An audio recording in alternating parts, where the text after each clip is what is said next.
मैया कहाँ से आई हो मेरी माँ? हिमाचल से। हिमाचल। हाँ। कौन कौन है मैया जी आपके यहाँ? 2 बेटे हैं। 2 बेटे हैं। 2 बेटे हैं और फिर भी आपको यहाँ आना पड़ा? हाँ, पति जाने के बाद फिर मैं भाई के पास रहती थी, फिर इधर ही आना पड़ा। तो बेटों ने नहीं कहा कि माँ हम सेवा करेंगे, पिताजी चले गए हैं? नहीं, बेटा तो बोलता नहीं, बहू नहीं मानती, वो तो बोलता नहीं उसके आगे। तो एक बेटा है सब, दूसरा बेटा तो बोलता आपसे कि नहीं? दूसरा भी नहीं बोल, दूसरा तो घर ही नहीं जाने देता। छोटे वाला।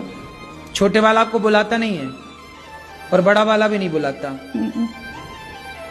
कभी फोन ऑन आया आपके पास? नहीं करते फोन मेरे को कोई। कितने साल हो गए गौरी गोपाल में आपको? ना नंबर चाहिए, 3 साल हो गए। 1 साल? 3 साल। 3 साल। 3 साल में कभी बेटा 2 बेटों का फोन नहीं आया? नहीं आया। अच्छा देखिए, 2-3 साल हो गए मैया को, फोन बेटों का नहीं आया। अच्छा ये बताइए, माँ तो चलो अभी अच्छी हैं, स्वस्थ हैं, भगवान करे ये सदा स्वस्थ ही रहें, लेकिन जब माँ का आखिरी बुढ़ापा और फिर आखिरी समय जब आता है तो फिर ऐसी माताएं, पिछली एक माँ की मृत्यु हो गई तो हमने बेटे को फोन लगाया कि बेटा आओ, तो बेटे ने आने से मना कर दिया, बोले हमारे पास समय नहीं। अब सोचिए, जो बेटा 3 साल में अपनी माँ की एक बार भी सुध ना लिया हो, उम्मीद है कि मृत्यु के समय वो आएंगे? उम्मीद है कि वो अर्थी को कंधा देंगे? उम्मीद है कि वो चिता पे आग लगाएंगे? बोलो।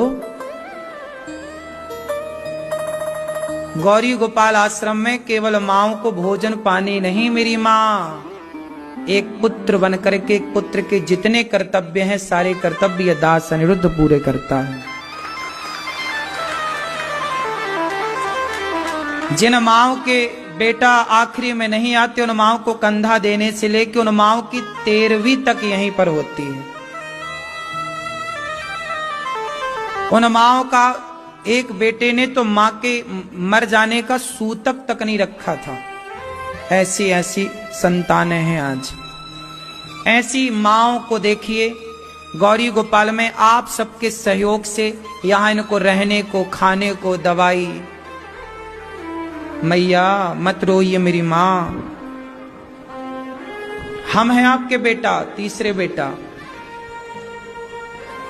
ठीक है? ठीक है। बेटे की याद आ रही है क्या?